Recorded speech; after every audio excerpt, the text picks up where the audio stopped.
there. Joining us now is a man who knows all about magazines and clips and even including, of course, representatives in the House of Representatives, such as the illustrious Congresswoman Wayne LaPierre. He is the head man at the National Rifle Association. Wayne, good to have you with us. I first have got good to be with you. I've got to ask you, what did you think of that unintelligible, crazy answer? Well, Lou, it's just another example of so many people in this debate, these politicians like that Congresswoman, whether it's President Obama, Michael Bloomberg, they simply don't know what they're talking about. I mean, that Congresswoman, as you pointed out, didn't know the difference between magazines and ammunition. The fact that magazines hold ammunition, and when you run out of ammunition, you can reload the magazine. I mean, she had no idea. It's like the president was out there today blurring the distinction between fully automatics and semi-automatics. Yeah. I mean, it's unbelievable. Yeah, the president saying that the shooter in Newtown used a fully automatic. He went to the trouble of not just simply saying an automatic weapon, but a fully automatic weapon. And of course, it was nothing of the kind. Connecticut passing what is now the strongest anti-gun legislation in the country. First, your reaction to that, and secondly, do you think it will hold up? Well, what they don't understand or could care less about or seem to not understand the point is that gun control doesn't work because it requires the criminals' cooperation. All they're doing in Connecticut is lining up all the good guys, making the law books thicker, putting this massive paperwork and regulation and diversion of police resources on the honest people, when the drug gangs and the evil people and the criminals, they could care less that Connecticut passed that law. You know, and this law also calling for effectively registration of various forms. There seems to be no acknowledgement anywhere in the public debate that Canada tried registering guns, long guns, rifles, shotguns, in Canada for almost 15 years. Spent about just short of $3 billion in that period of time and ended the registry because it didn't work and it was way too expensive, and we've got 10 times as many people as the Canadians. So what in the world are people thinking about?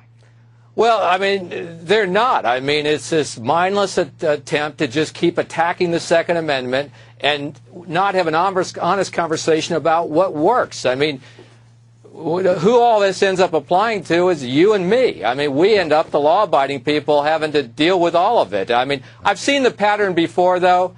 They don't enforce the existing gun laws. Everything these criminals are doing is illegal. They pass another gun law. They tell people they've done something. In fact, they've done nothing. What they won't do is what works, which is put armed security, police officers, certified security in schools, fix the mental health system, and enforce the federal gun laws on the books against drug dealers, gangs, and criminals, and start making America safe.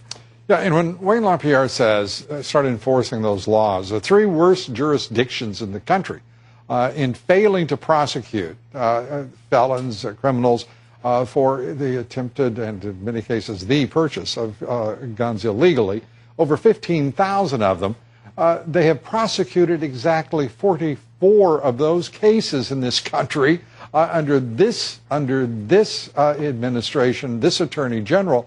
And they have been successful in only 13 prosecutions, and Chicago, and Los Angeles, and New York are the three worst. Chicago, the worst of all, in failure to prosecute these crimes.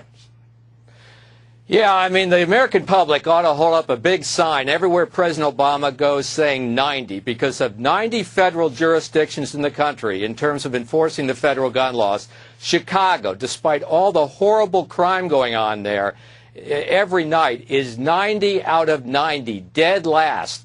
Now, you can't be the president or the vice president or the attorney general and have the responsibility of enforcing the federal gun laws and not bear some responsibility for what's going on in that city when you simply don't enforce the law against drug dealers, gangs, and felons. I mean, that case the president keeps talking about that poor girl that was killed, that was in for the inauguration, What he doesn't mention, the media doesn't report, is that gang member was picked up on a gun charge, was put out on probation, was rearrested 3 times for break-ins and trespassing, and left on the streets. And there was no federal prosecution at all. And that goes on day after day in Chicago. The media won't call the president out on it. They have no interest in it. And yet it's the only way we're going to make people safe. And then they come up with some lame excuse saying, well, they're prosecuting at the local level in Chicago. Everybody knows that's a joke. They're not. We know better, and we also know that whatever they're doing, it's not working. We do want to give credit, though, for the last month. We did get a report that there was a decline of 42% in violent crime in Chicago. So they can't explain it. I don't care what the answers is. Congratulations to Chicago for that improvement, and may it continue throughout, for the duration. Wayne LaPierre, we thank you for being with us. I wanted to talk with you more about your SHIELD proposal to make certain our students are safe, but yours is the proposal on the table now before Congress, before God and the world, to protect our children. And it is, I think, something the NRA should be proud of, is the fact that you and the leaders of the NRA are the only people talking specifically with a program in specific detail about how to better protect our children in our public schools. Wayne LaPierre, thanks for being here. Thank you, Lou.